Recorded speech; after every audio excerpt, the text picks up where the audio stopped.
नमस्कार, मैं हूँ पार्थ और आज मैं आपको लेकर के आया हूँ तंजौर। जी हाँ, तंजौर एक डिस्ट्रिक्ट है तमिलनाडु का और तंजौर फेमस है चोल वंश की राजधानी के लिए और तंजौर फेमस है अपने विशालकाय बृहदेश्वर मंदिर के लिए। बृहदेश्वर मंदिर का निर्माण चोल काल में हुआ था। मेरे पीछे जो मंदिर आपको दिख रही है यही बृहदेश्वर मंदिर है और इसका निर्माण चोल काल में हुआ था। 216 फीट के मंदिर की ऊंचाई पर 80,000 किलो वजन का पत्थर है।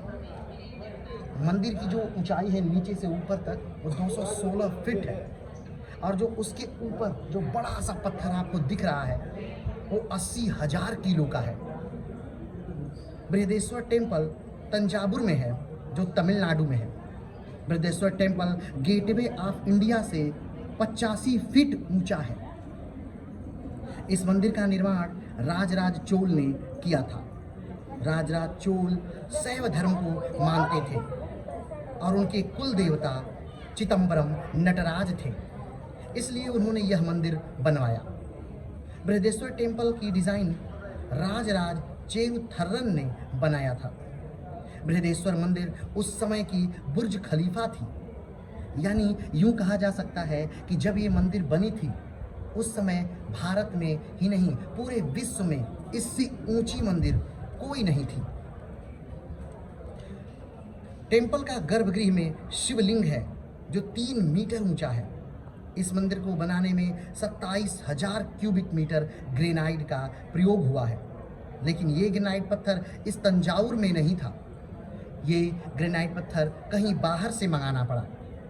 इस मंदिर के किसी भी पत्थर को जोड़ने वाला कोई भी मटेरियल इस्तेमाल नहीं किया गया है, अर्थात इसमें किसी भी प्रकार का सीमेंट, चूना या ऐसी किसी वस्तु का प्रयोग नहीं किया गया है। ये पूरा मंदिर जो है वो लॉक्ड सिस्टम पे है, यानी एक पत्थर दूसरे पत्थर को बांधे हुए है, जकड़े हुए हैं। इस मंदिर के बिना किसी भी पत्थर को जोड़ने वाली कला द्वारा इसे बनाया गया है। इंका और माचू पिच्चू में भी इसी प्रकार का लॉक सिस्टम प्रयोग किया गया था। इस पद्धति में एक मेल पत्थर होता है और एक फीमेल पत्थर होता है। 2010 में बृहदेश्वर टेम्पल ने 1,000 साल पूरे कर लिए। ये टेम्पल 2010 में 1,000 साल पूरे कर चुका है, क्योंकि इसका जो निर्माण हुआ था वो 10 में हुआ था और आज 2024 है, यानी 1,000 साल इस मंदिर को बने हुए हो गए। शुरुआत में जो चोलों की राजधानी थी वो यही थी, यानी कि तंजौर में ही। लेकिन फिर राजराज चोल के जो बेटे रहे राजेंद्र प्रथम, उन्होंने अपनी राजधानी गंगईकोंडचोलपुरम हस्तांतरित कर ली और एक नई राजधानी उन्होंने तैयार की और वहाँ पर भी उन्होंने अपने पिता के जैसे ही एक विशाल और बेहद खूबसूरत मंदिर गंगईकोंडचोलपुरम मंदिर का निर्माण किया। वैसे कहने के लिए तो इस मंदिर का नाम बृहदेश्वर टेम्पल है और इसका कारण ये है कि इस मंदिर के अंदर जो शिवलिंग की प्रतिमा है वो 3 मीटर से ज़्यादा ऊंची है। उस शिवलिंग की प्रतिमा के लिए इस मंदिर का नाम बृहदेश्वर टेम्पल रखा गया। लेकिन अगर ध्यान से देखा जाए तो इस मंदिर का नाम राजराज टेम्पल है, क्योंकि उस समय राजा महाराजाओं के नाम से ही मंदिरों का नाम रखा जाना एक स्वाभाविक बात थी। मंदिर के जस्ट बाहर एक विशालकाय नंदी है जो कि सिर्फ एक पत्थर का बना हुआ है।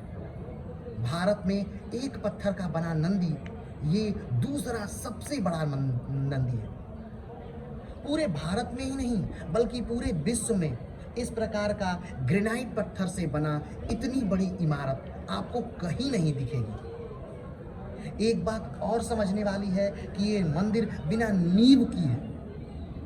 इसमें हर मंदिरों में जनरली द्रविड़ शैली की मंदिरों में, जैसा कि आप जानते हैं कि मंदिर निर्माण की शैलियाँ 3 प्रकार की होती हैं, नागर शैली, द्रविड़ियन शैली और बेसर शैली। तो द्रविड़ियन शैली की ये बनी हुई मंदिरें में जनरली एक गोपुरम होता है, लेकिन इस मंदिर में कुल 3 गोपुरम है। अगर हम बात करें कि ये मंदिर क्या वर्ल्ड विरासत, वर्ल्ड हेरिटेज है, तो हाँ, भारत के विश्व धरोहर में इस मंदिर का स्थान है। ये मंदिर वर्ल्ड हेरिटेज मंदिर है, यानी वर्ल्ड हेरिटेज है। और ये खिताब इसे बहुत पहले ही प्राप्त हो चुका था। भारत में आपको बहुत सारी मंदिरें देखने को मिलेंगी, लेकिन इतनी खूबसूरत मंदिर और इतनी विशाल मंदिर, इतनी बेहतरीन शिवलिंग और इतना बड़ा नंदी का मंदिर आपको पूरे हिंदुस्तान में शायद दूसरा कहीं नहीं मिलेगा। इस मंदिर की सबसे बड़ी एक और बात कि इसके ऊपर जो 80,000 किलो का जो वो गोला रखा हुआ है, वो ऊपर मंदिर पे कैसे गया, कैसे पहुंच पाया ऊपर मंदिर पर, जबकि उस समय केरान जैसी या पत्थरों को उठाने जैसी कोई चीज तो थी ही नहीं। तो उसके लिए अलग अलग पुरातत्वविद अपना दिमाग लगाते हैं। कोई कहता है कि नहीं, एक मंदिर पहले बनाया गया, उसके बाद एक रोड बनाई गई मिट्टी की, और उसके बाद हाथियों द्वारा खींच करके उसे ऊपर पहुंचा करके रखा गया। कुछ पुरातत्वविद कहते हैं नहीं, पहले मंदिर का निर्माण किया गया, उसके बाद गोल रास्ता बनाया गया मंदिर के चारों तरफ, और उस रास्ते के द्वारा हाथियों द्वारा खींच करके उसे मंदिर के टॉप पर ले जा करके रखा गया। तो जब भी आप तमिलनाडु आइए या फिर आपके मन में भारत के किसी बेमिसाल मंदिर में जाने का मन है, तो भारत की सबसे बेहतरीन मंदिरों में से एक मंदिर जिसे मैं अपने अनुभव से नंबर 1 पर रखना चाहूँगा, वो है बृहदेश्वर टेम्पल, तंजौर।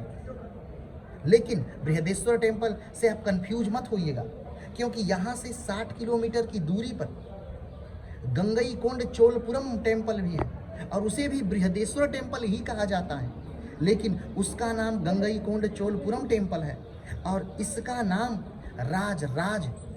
राजराजेश्वर मंदिर है, क्योंकि राजाओं के नाम पर इस मंदिर का नाम रखा गया है।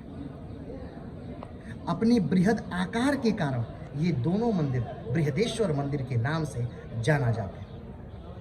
तो जब भी आप तमिलनाडु आइए और आप तंजौर आइए, तो इस मंदिर को जरूर देखिए। और मेरा कहना तो ये है कि आप तंजौर भले ही आइए चाहे ना आइए, अगर आप स्थापत्य कला में विश्वास करते हैं, अगर आप इतिहास में विश्वास करते हैं, तो आप इस मंदिर को देखने के लिए तमिलनाडु जरूर आइए। तो आज के लिए इतना ही, फिर मिलते हैं एक नए वीडियो के साथ, एक नए स्थान के साथ। तब तक के लिए नमस्कार, धन्यवाद, जय हिंद।